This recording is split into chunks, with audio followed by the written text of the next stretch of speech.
Hello guys.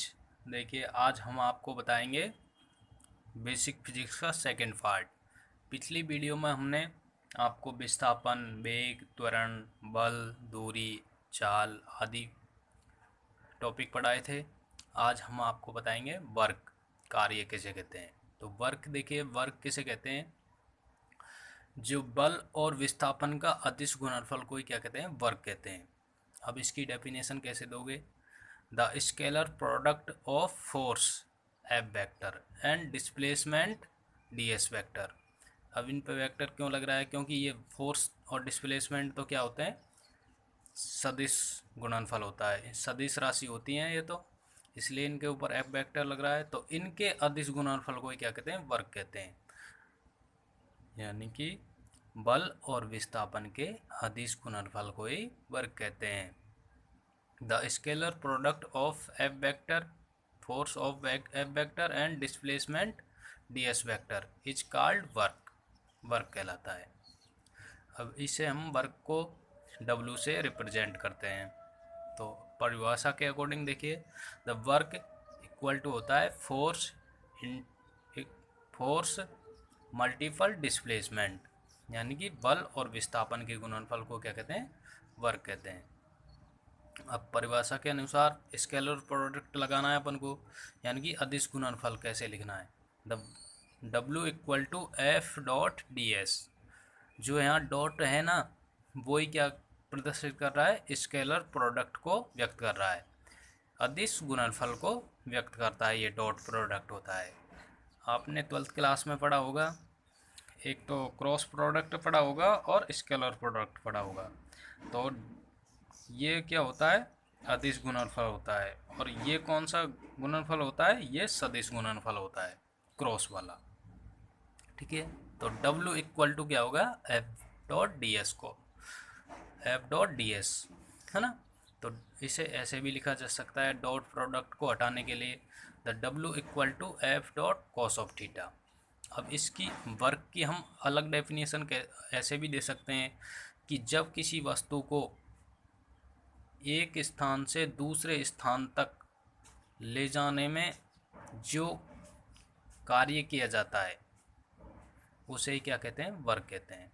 तो यदि हम इस वस्तु को यहाँ से यहाँ तक ले जाएंगे तो हमें बल की आवश्यकता होगी और कुछ डिस्प्लेसमेंट की दूरी तय होगी, तो उसे हम क्या कहेंगे? वर्क कह देंगे। ठीक है। अन्य डेफिनेशन में वर्क की देखिए एसआई यूनिट क्या होती है? इसे जूल में मापते हैं हम, और न्यूटन मीटर में भी मापते हैं बल, वर्क को। अब देखिए ये कॉस ऑफ थीटा क्यों आया है? आप सोच रहे होंगे कॉस ऑफ थीटा कहाँ से लगाया है।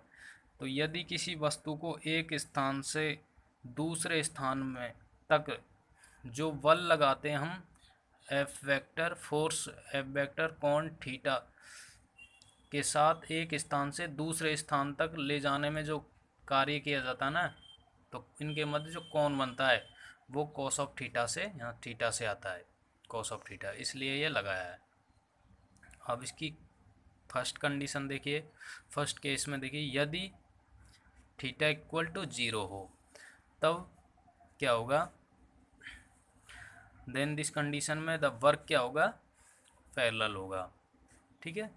एफ पैरेलल डी एस, बल और विस्थापन क्या होंगे? दोनों लंबवत होंगे, और उस स्थिति में कार्य अधिकतम हो जाएगा।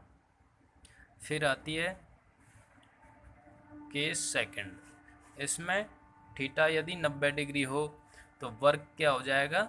0 हो जाएगा, क्योंकि इसमें हम 90 थीटा का मान 90 रखेंगे तो कॉस 90 का मान 0 होता है, तो ये वर्क पूरा क्या हो जाएगा? 0 हो जाएगा।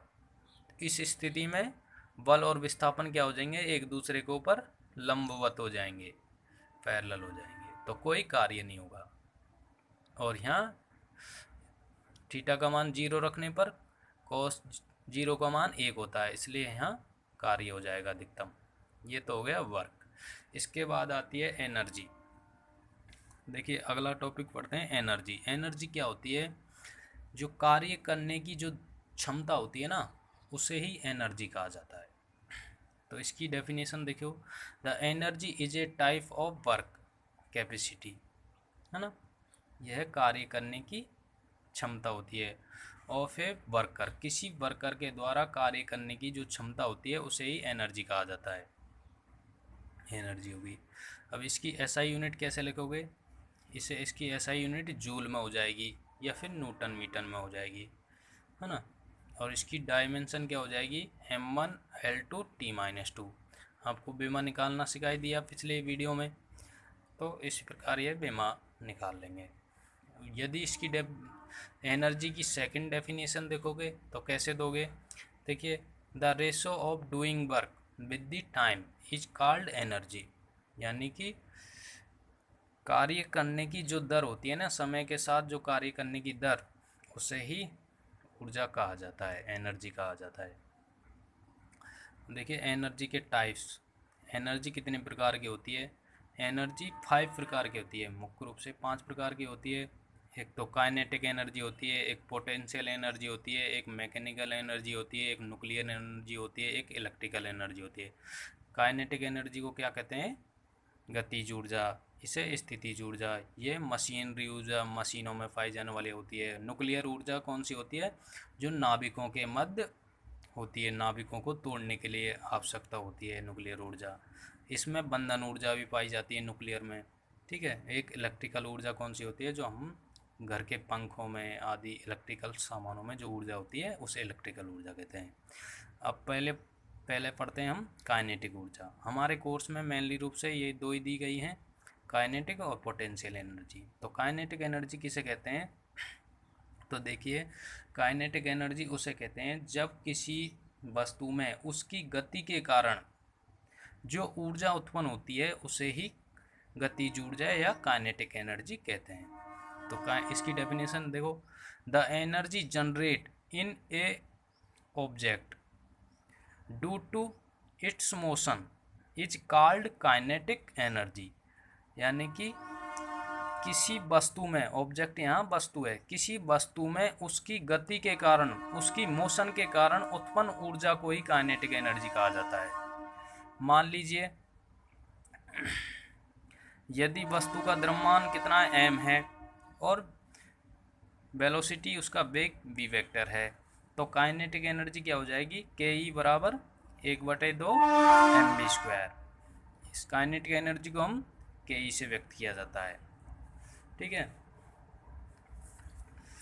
अब इसके बाद पढ़ते हैं हम पोटेंशियल एनर्जी।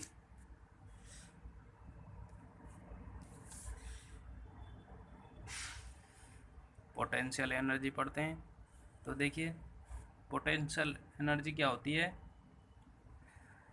कि जब किसी वस्तु का या किसी वस्तु या कण में स्थिति के कारण, अपनी स्थिति के कारण या विरूपण के कारण उत्पन्न ऊर्जा को ही क्या कहते हैं, स्थितिज ऊर्जा कहते हैं, जिसे पोटेंशियल एनर्जी कहते हैं। अब इसकी डेफिनेशन कैसे दोगे, the energy produce due to change in the position of a on object, an object और पार्टिकल्स, किसी कण या वस्तु के कारण अपनी स्थिति में परिवर्तन के कारण उत्पन्न ऊर्जा को ही पोटेंशियल एनर्जी कहते हैं, is called potential energy. The energy produce due to change in the position an object और पार्टिकल, तो उसे क्या कहते हैं, पोटेंशियल एनर्जी कहते हैं। यदि मान लीजिए किसी पार्टिकल का द्रव्यमान स्मॉल m है और वह उसकी स्थिति है स्मॉल हाइट h है। यदि मान लिया कोई कण का द्रव्यमान m है और वह h ऊंचाई पर स्थित है, तो इस कंडीशन में पोटेंशियल एनर्जी क्या होगी, mgh। यहाँ g क्या होगा, गुरुत्वीय त्वरण आ जाएगा, और h क्या होगी, इसकी हाइट हो जाएगी वस्तु की, और m द्रव्यमान हो जाएगा। तो इसे ऐसे भी लिख सकते हैं, E भी इक्वल टू mgh, ठीक है। और ये नोट में लिखिए the energy can be never be create और डेस्ट्रॉय। हमेशा ऊर्जा को ना तो नष्ट किया जा सकता ना ही उत्पन्न किया जा सकता। तो नेवर बी क्रिएट और डेस्ट्रॉय। देखिए इसके बाद पढ़ते हैं हम बाइंडिंग एनर्जी। बाइंडिंग एनर्जी क्या होती है? The energy which required for binds in the electron in the nuclear, है ना। जो नाभिक के अंदर इलेक्ट्रॉनों को बांधे रखने के लिए जो आवश्यक ऊर्जा होती है ना, उसे ही हम बंधन ऊर्जा कहते हैं। इसकी परिभाषा कैसे दोगे? The energy which required for the binds the electron in the nucleus is called binding energy. इसे हम बंधन ऊर्जा कहते हैं। The binding energy is depend on the orbit या सेल। यह एनर्जी परमाणु की कक्षा पर निर्भर करती है। यदि मान लीजिए एक तो आउटर सेल है और एक नाभिक के पास वाली सेल है, तो इसमें बंधन ऊर्जा अधिक होगी, क्योंकि यहाँ अधिक मजबूती से इलेक्ट्रॉन स्थित रहेंगे और बाहर वाली कक्षा में कम मजबूती से रहेंगे। इसलिए यह ऑर्बिट सेलों पर निर्भर करती है। एट द इलेक्ट्रॉन अब एंड एटॉमिक नंबर जेड और एटम, और इनके परमाणु क्रमांक पर भी निर्भर करती है। और द बाइंडिंग एनर्जी रिप्रेजेंट किया जाता है ईबी से। इसका फॉर्मूला क्या होगा डेल्टा एम सी स्क्वायर। अब डेल्टा एम सी क्या होता है? यहाँ बंधन ऊर्जा होती है, और सी स्क्वायर क्या होता है? यहाँ प्रकाश वेग समीकरण के सिद्धांत पर यह एम सी स्क्वायर से एक वैज्ञानिक ने यह फॉर्मूला दिया था बाइंडिंग एनर्जी का, जो आप याद रख लिए कर लेना इसे, यदि किसी न्यूमेरिकल के लिए काम आ जाएगा ये।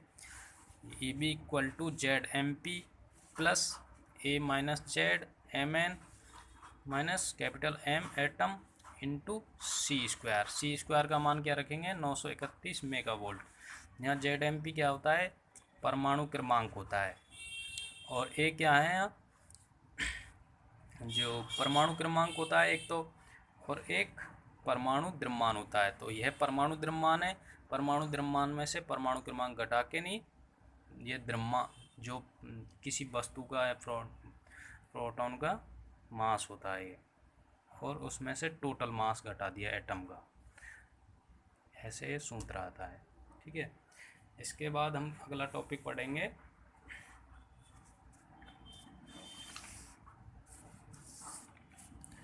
आइसोटॉप्स। देखिए आइसोटॉप्स क्या होते हैं?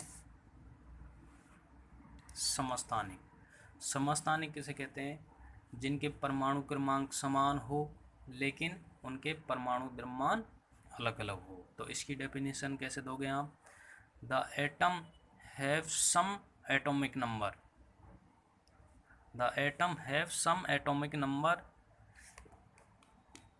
But different mass number are called isotopes. यानी कि जिनके परमाणु क्रमांक तो क्या हो? समान हो, और जिनके परमाणु द्रव्यमान अलग अलग हो, उन्हें क्या कहते हैं? आइसोटॉप्स कहते हैं। और it have same atomic number in the periodic table that is called isotopes. या फिर जो अपनी आवर्त सारणी होती है ना, उसमें परमाणु क्रमांक जिन पदार्थों का समान होता है उनको क्या कहते हैं? समस्थानिक कहते हैं। अब एग्जाम्पल देखिए, जैसे हाइड्रोजन के आइसोटॉप्स होते हैं 3, जैसे 3H1, 1H1, 1H2, 1H3। तो इनके परमाणु क्रमांक समान है लेकिन परमाणु द्रव्यमान अलग अलग हैं। जैसे लिथियम के हैं Li 3Li6, 3Li7, इनके परमाणु क्रमांक समान है। जैसे कार्बन के हैं, कार्बन के 3 समस्थानिक है। जैसे यूरेनियम के हैं, है ना, यूरेनियम के हैं।